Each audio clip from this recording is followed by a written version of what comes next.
La parole est à Madame la Première ministre.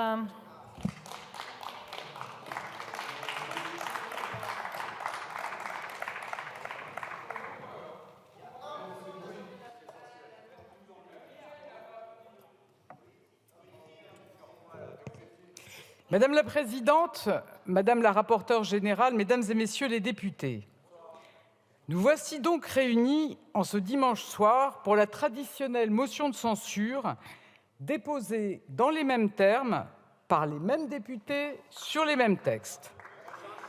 Une motion de censure qui, une fois de plus, mobilise parlementaires et gouvernement dans des débats stériles, plutôt que de consacrer notre énergie pour répondre aux défis concrets que certains soulèvent à raison. Et je vous confirme, madame la députée Youssoufa, que je serai prochainement à Mayotte pour construire des réponses face à des difficultés que je mesure pleinement.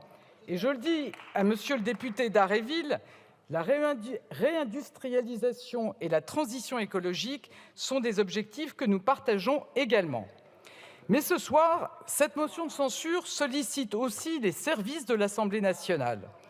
Le dépôt pavlovien de motions de censure, qui n'ont rien d'une obligation constitutionnelle ni d'un usage républicain, les mobilise le week-end et parfois jusque tard dans la nuit.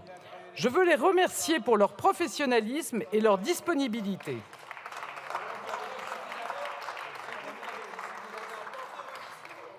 Mesdames et messieurs les députés, la situation est connue de toutes et tous.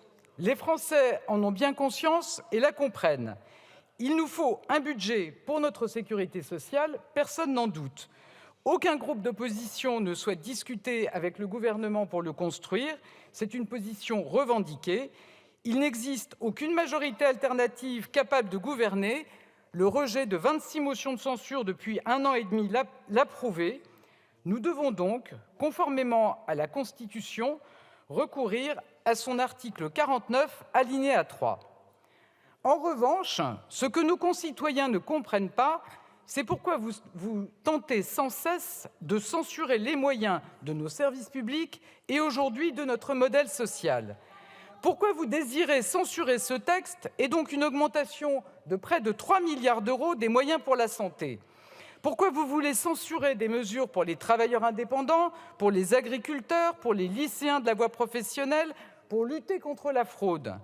Ce que personne ne peut comprendre, c'est pourquoi vous vous obstinez à censurer ce projet de loi de financement de la sécurité sociale qui prévoit 640 milliards d'euros pour protéger les Français, qui améliore notre lutte contre la fraude, qui porte des mesures concrètes pour revaloriser nos soignants, pour l'accueil des jeunes enfants, qui crée 7 000 nouvelles solutions d'accompagnement pour les personnes en situation de handicap et qui met en place un service public de repérage précoce du handicap pour les enfants de moins de 6 ans. Mesdames et messieurs les députés censeurs, ce qui ne trompe personne, ce sont vos contre-vérités et votre mauvaise foi. Vos contre-vérités quand vous osez parler de budget de renoncement ou de textes de rigueur, alors que les dépenses de toutes les branches de la sécurité sociale sont en augmentation. Votre mauvaise foi quand certains nous accusent de ne pas chercher de compromis, alors même que 54 textes ont été adoptés sans 49.3 depuis le début de la législature, 54 textes sur 58. C'est donc la quasi-totalité d'entre eux. Les choses sont simples. Quand les oppositions de l'arc républicain sont prêtes à travailler et à construire avec nous, nous trouvons des compromis. C'est possible même sur les textes financiers. Le projet de loi de finances de fin de gestion l'a montré. Ce que chacun voit, ce sont les mensonges et les outrances de la France insoumise. Quand vous refusez d'entendre toute opinion contradictoire, quand vous multipliez les injures et les incidents de séance, quand vous bafouez la présomption d'innocence, comme vous venez encore de le faire ce soir, quand vous piétinez l'unité républicaine à chaque occasion. Et j'ajoute que votre attitude fait des émules. Après des mois à feindre la respectabilité, ces derniers temps, le vernis craque au Rassemblement national. De plus en plus régulièrement, vous aussi, vous faites claquer les pupitres pour couvrir la voix de l'orateur, vous apostrophez vos opposants et les membres du gouvernement. Les extrêmes se rejoignent, cela ne surprend personne. Mesdames et messieurs les députés, la sécurité sociale, c'est la solidarité à la française. C'est une partie de notre identité. C'est le fondement de notre pacte social et de la promesse républicaine. Sur ce texte, plus encore que sur les autres, j'aurais aimé que les oppositions saisissent la main que nous leur tendions.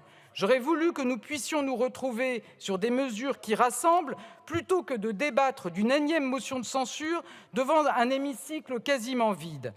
Rejeter ce budget, c'est jouer à la roulette russe avec notre sécurité sociale.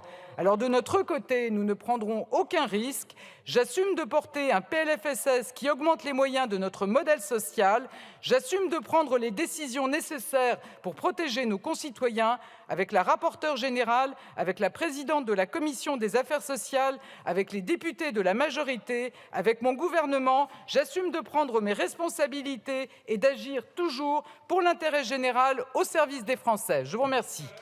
Merci beaucoup, Madame la Première ministre. La discussion